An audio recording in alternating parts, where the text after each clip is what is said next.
Ben, describe for me Badwater 135. Badwater 135, we were the last original, how do you call it, the daytime start in 2013.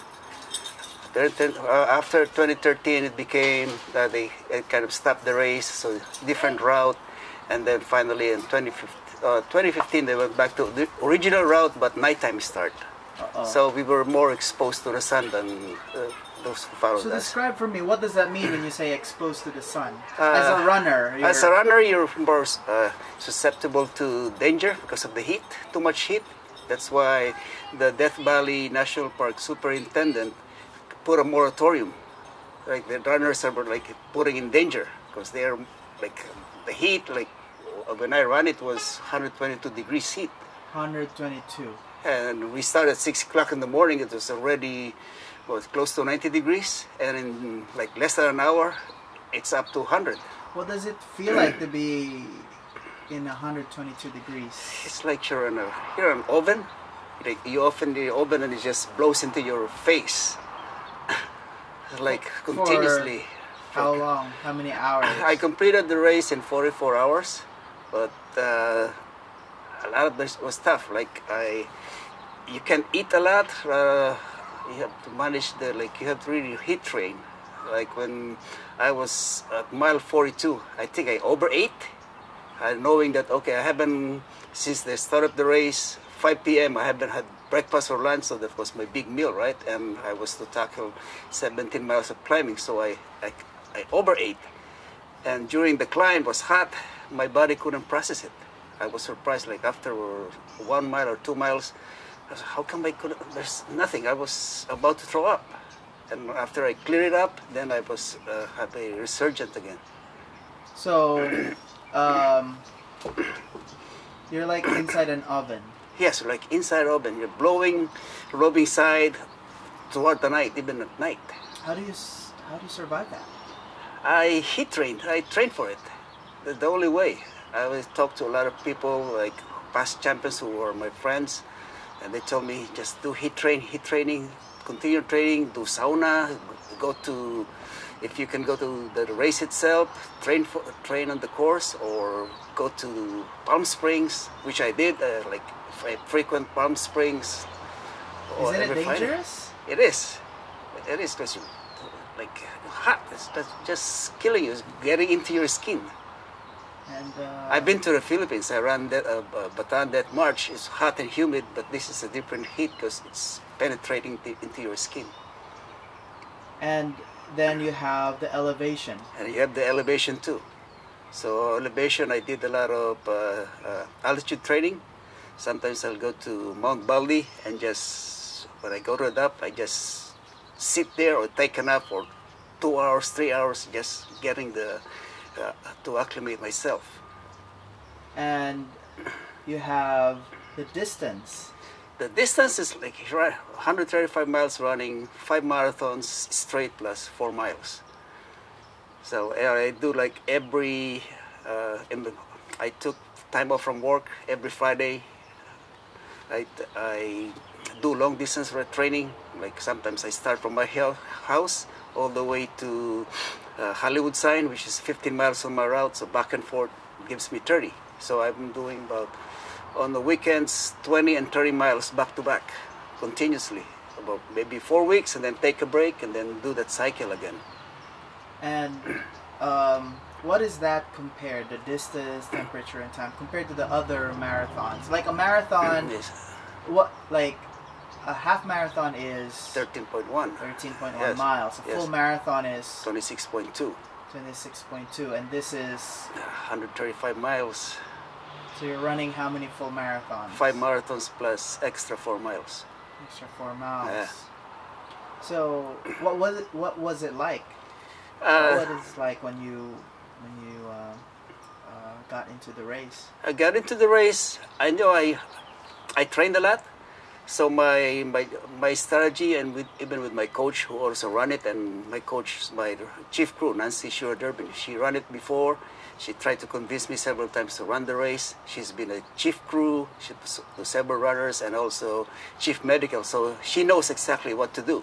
to handle. So she just told me, just relax and early, handle the heat, train and handle the heat as if you're just going through, passing through.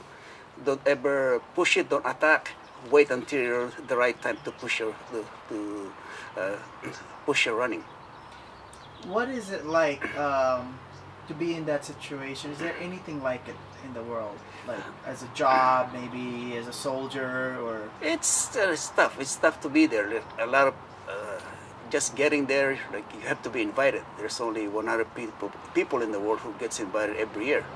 So just getting, if you get the invite, what do? Just go for it. It's a once in a lifetime adventure. So I went for it. And I'll be there covering, embedding with the crew. Yeah. How am I gonna survive? Are you gonna sleep? Will I be able to sleep? First, you have to do some heat training because it's hard to handle the heat.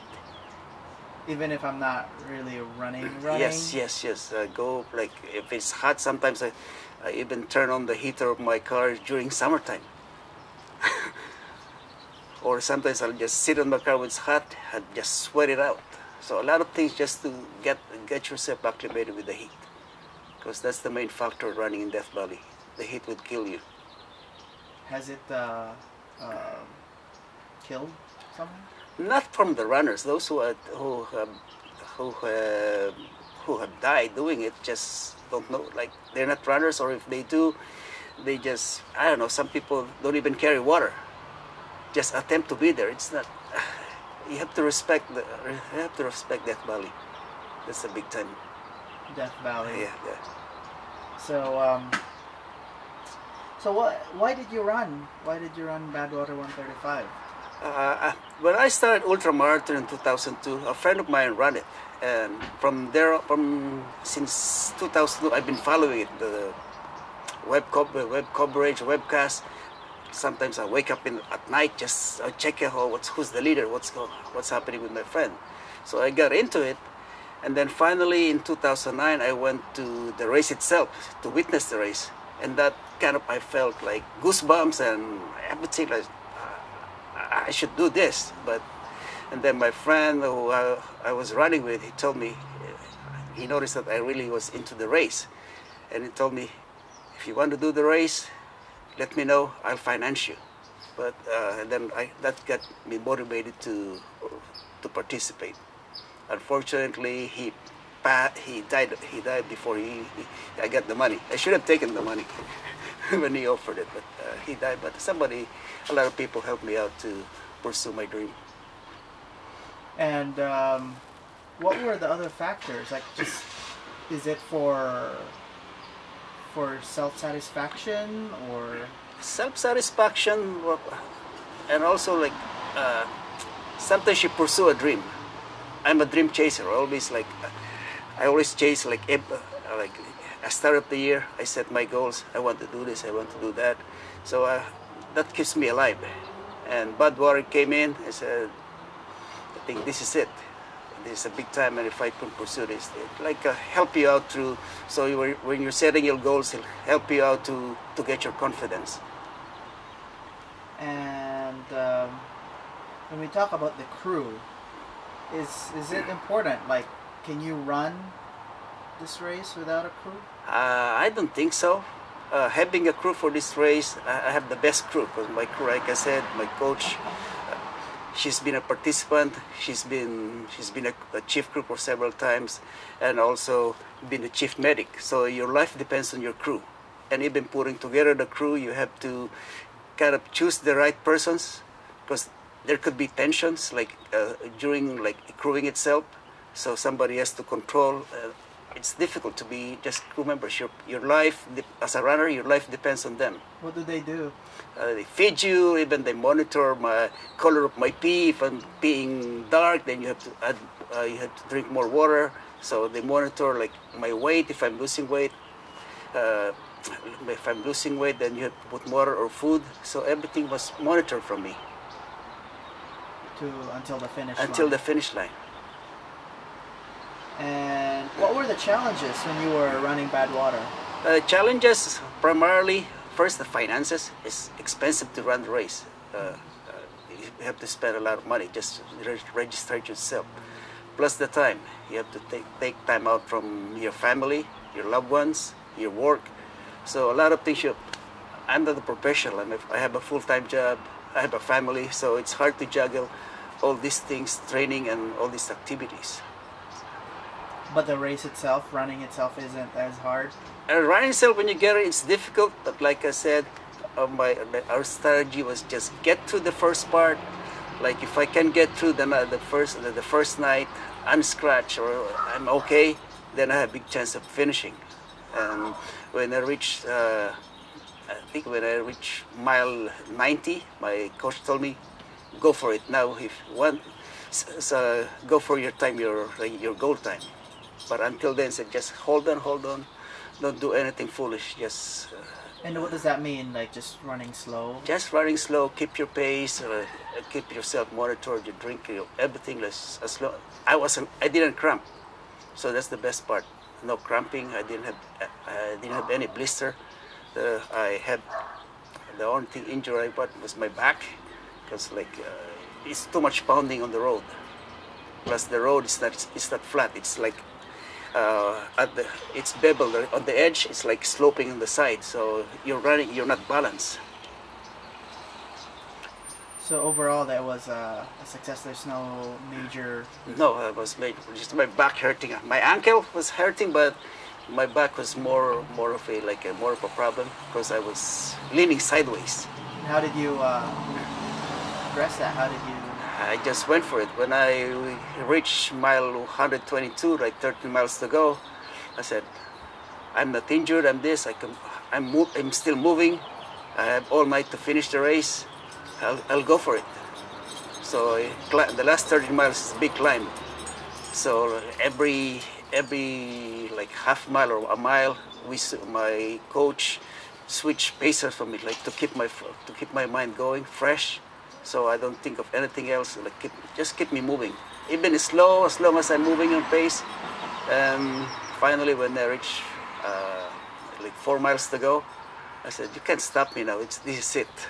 So it was the last 4 miles was just for me was my hurricane on the my victory parade. I just kept quiet.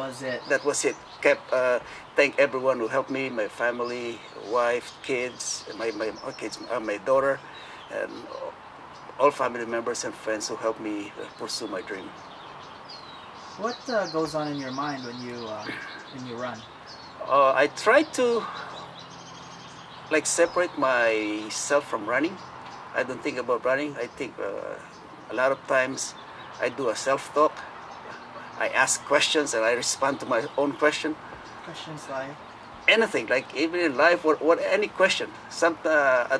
When I was preparing for my license test for architect here in the state of California,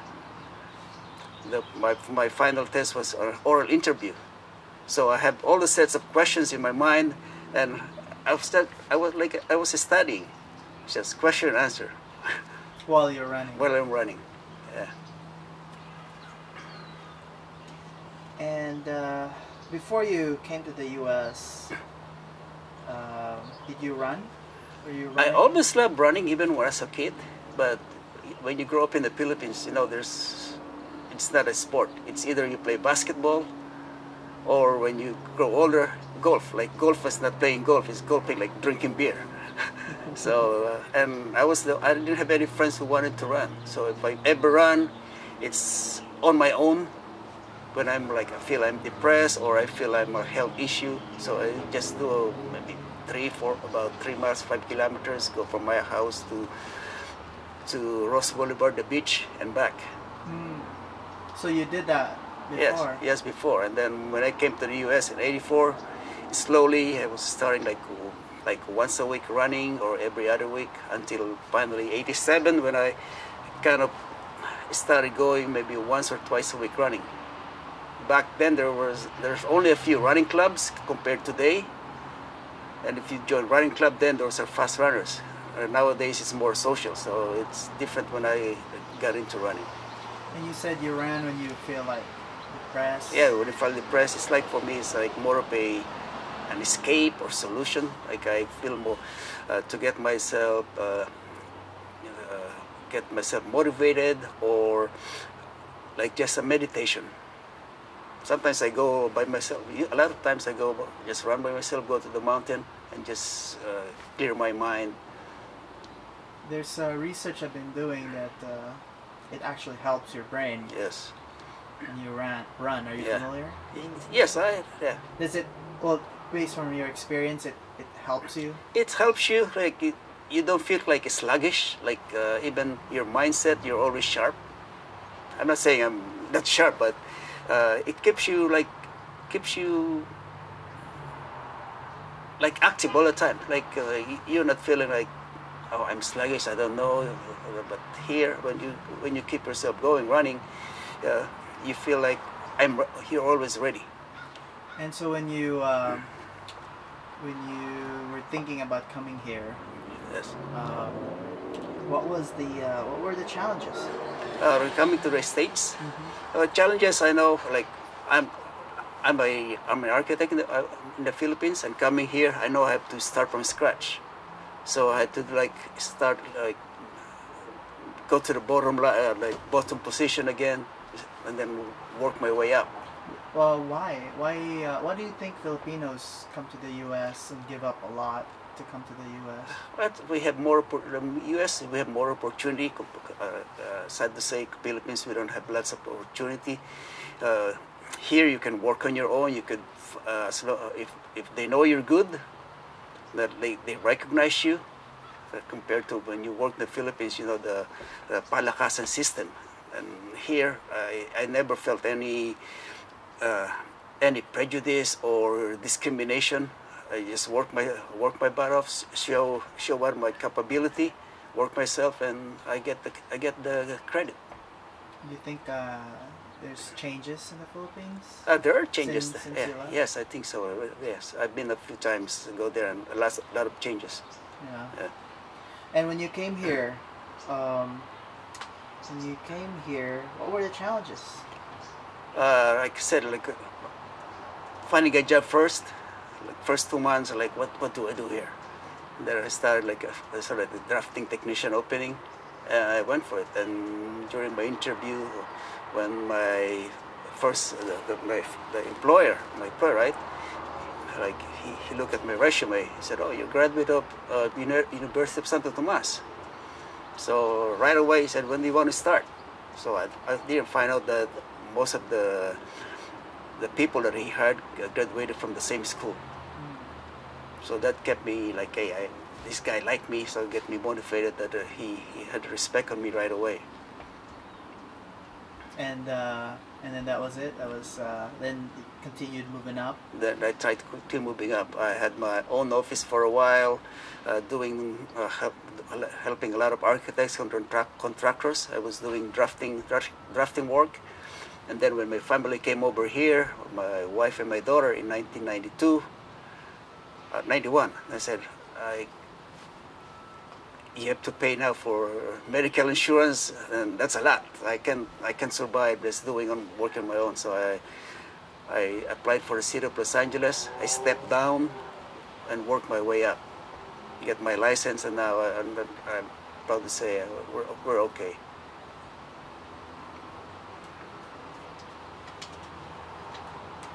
How did you become a runner? What was it? What did you decide to just? I always loved running, like a kid, right? But when I came over here, I said, okay, like in the Philippines, you have so many friends. A lot of time, most of the time, you're drinking or going, like just happy life, right? It's yes. It's happier. Yes, happier. Like you have more social life. You just it's either from work, you drink with your coworker, or you get home, you drink with your friends at home, right? But here, after work, you come home. What do? You don't just watch TV and just couch potato, right? So I started like I don't want like this kind of life. So I started getting back to going outdoors, started running, and that got into me. When you started running, were there other Filipinos? Not that too were many, running? not too many, not too many Filipinos when I started running. It was only maybe 1990 when I started. We met a few runners, a couple of runners, and we started just running with each other. And now are there more? Now there's more, a lot of runners, like you go, a lot of Filipino runners. And I encouraged them to, like, I brought a lot of people, not from just marathon, but moving up to like ultramarathon races. And talk about other runners. Gerald, I'll be going with him on his 5th consecutive Badwater. I don't know how I'll survive, but what can you say about Gerald as a runner? Gerald is a very good runner. I didn't know him before, but I look at his record, say this guy is fast. He's still young, so he has more coming to him. He's a nice guy. I met him in 2016 when I crewed for the first Filipino to run Badwater, Tess Leonio, and then we've been friends from there on. And last year he invited me to stay with his house. Like he told me, Sir Ben, if you get into New York Marathon, don't worry about the place to stay. My house is always available for you. So I stayed at their place last year. So do you think he won't have any problems? Gerald won't have any problems running his 5th? No, I don't think no. He just completed a race recently, Badwater Cape Fear. He did well, and he doesn't have injury. He's health-wise he's okay. I see him like running, and also like I know that part of his work, going to work, he runs. So like 8 miles a day running, going. So he'll do well. So he should be able to finish. He should. I don't think there are any problem for him. He should finish the race. Okay. Any tips for him on preparation or? No, I don't. He doesn't need tips. I mean, he's well prepared for this. I know he's well prepared. So what can you say to other runners that might want to run the considered world's toughest foot race? First of all, like save some money or make sure you have a sponsor to do the race. And second, like heat training, you have to spend a lot of time, especially like heat acclimatization. If you check the temperature for the week, so plan if it's hottest time of the year or whatever. It's just the heat. Once you get accustomed to the heat, then you shouldn't have any problem with the race. How long should you stay in the sauna? Because I can't stand.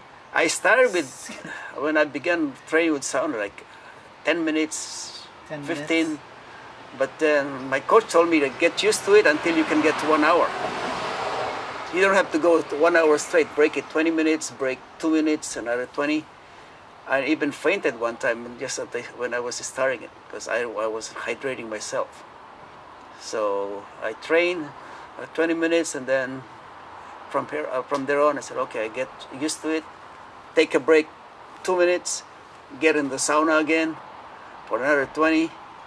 So until I was able to do 1 hour without any problem. Straight? No, not straight. Just take break, 2 minute break. 2 minute break. Now I can even sleep inside the sauna, take a nap. Wow. Yeah. So let's go take a look at the. After completing Badwater. Sure. Do you have it with you? Yes, I do have it. All right. All right. Where's the? Show me the. When you completed the Badwater. I have my buckle with my specially made. Oh, you have a specially belt. made buckle, yes. You have a belt for it. Custom made by a friend of mine. So this is 2013. The Challenge of the Champions. What was it like when you hit that finish line? It was like it's priceless. It was priceless feeling. You can totally different. You're like on top of the world. It's bliss. Yes. Dreams fulfilled. Dreams fulfilled. Came up alive. I survived, not injured. Show me what else you have here. I have a lot. These two when I ran Bataan that March. 102 kilometers, and this one is the 160 kilometers or 100 miles. A few trophies I got winning. So you ran, are these competitive? Yes, age group. I came in first. I don't know how, but the good runners are in there. I even came in first in a 50K.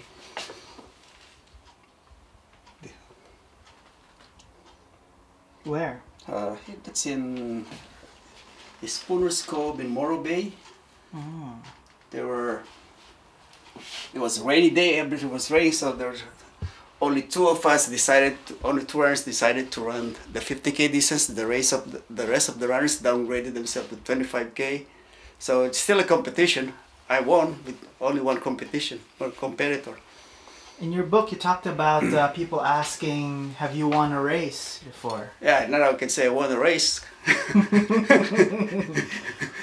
But what is it about, is it about competitiveness, or what is it about running? It's not, for me, it's not competitive first. For me, first is to enjoy the race. And if I have a chance to do like later in the race, maybe halfway, then I'll think about, okay, how do I stand? Do I have a chance of beating my record? Because it's everything about just running against myself. I don't run against anybody, or I don't want to prove I'm faster than you or faster than anybody. I just go on my own. I run against the race and myself. If I beat the race, if I beat this course, then it's total satisfaction, just crossing the line. I don't care if I'm the last person to finish the race. As long as I cross the line, it's a fulfillment. Within the time limit. Yeah. You get the same T-shirt anyway. There's no prize money. So.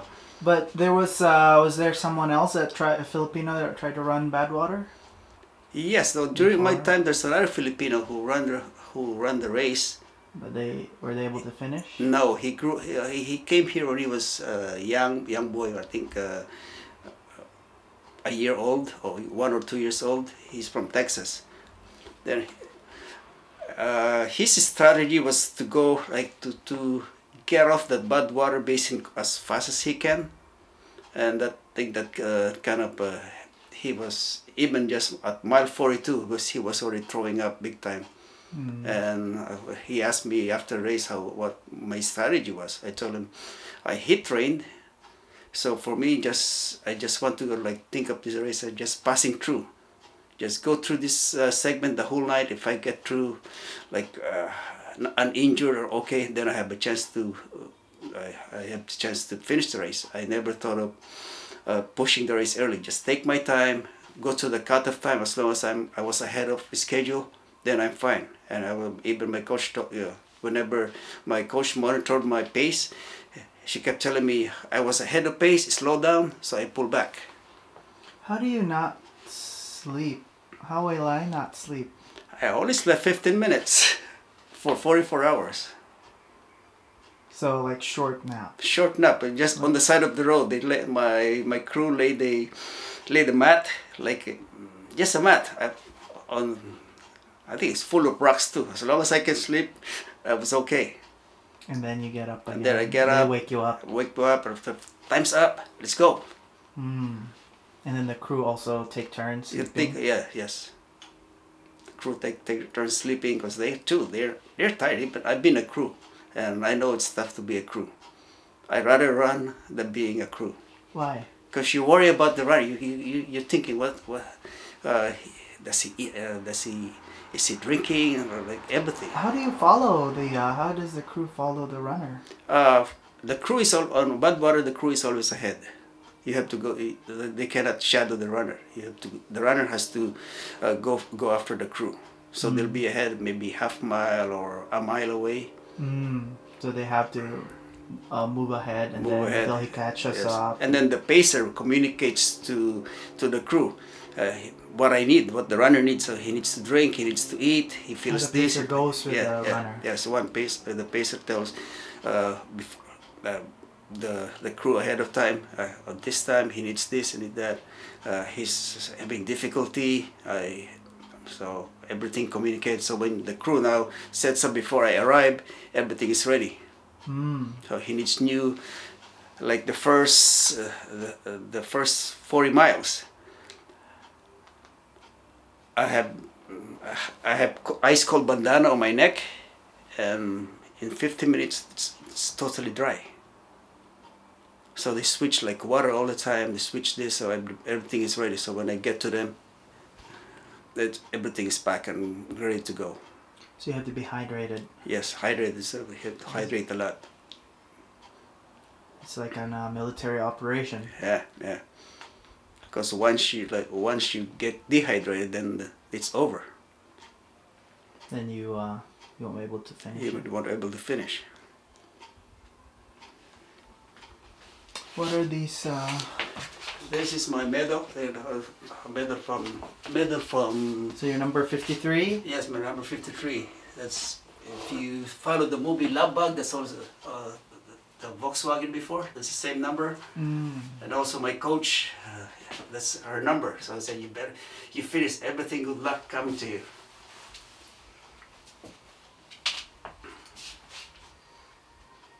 Is that an article? That's an article.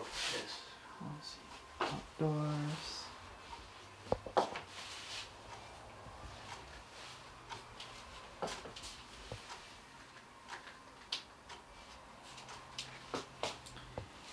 What are your tips for beginning runners? Beginning runners, I do a run and walk. It's a lot of people are doing that now. I didn't learn that run and walk. That they call it the Galloway method, where you run at your comfortable pace, 2 minutes, 3 minutes, whatever, right? And then walk 1 minute until you get used to it and get your endurance. Develop. So you go back and forth? Back and forth until you first you maybe do it for 20 minutes until you're comfortable, then increase as you get stronger, get used to running that way. What about shoes? Shoes, make sure you get the right fitting. A lot of people buy shoes, not because it's the brand. It's not. It's each one of us have different character of shoes, so a character of feet. So it doesn't matter if it's a expensive shoes, but it doesn't match your feet. What are the things to consider, like the shape of the foot? The shape of the foot, yes. The shape of the foot. If you have a high arch, then you need more cushion. If you have like half high or mid high, then more of the stability. So you just don't buy a shoes by basing on the color or the style. You go to the right place, the specialty running store, and they would fit you the really shoes that suitable for your running. So talking about that, a runner's place. They supported you when you ran? A runner circle. Runners. Yes, circle. Yes, they supported me. Originally, when I started, when I thought about running Badwater, Joe Matias, he's the owner. He asked Filipinos who's willing to be the first Filipino to do the Badwater, and a lot of Filipinos, I know they're a lot faster than me, but they declined. They're so afraid, and I didn't go because I know I have a sponsor already. But when my friend of mine, sponsor, passed away, I asked Joe. I said, "Hey, Joe, is the offer still good if I get picked?" He said, "Yeah, you're welcome to. If you get picked, I'll support you," and I did. So that was the key. Let's see what else we have here. I have run 66 marathons and 79 ultra marathons, and maybe 200 races less than marathon distance. What's your next dream? Next dream, I just go, if I can do another 100, I'll be fine. I just want to be like, keep myself running until I can. I don't seek any more accolades or something. I think I don't have anything to prove. I've done a lot already, So I'm just happy for me, helping others, guiding them to pursue their dreams, and it's very satisfactory doing that. Okay.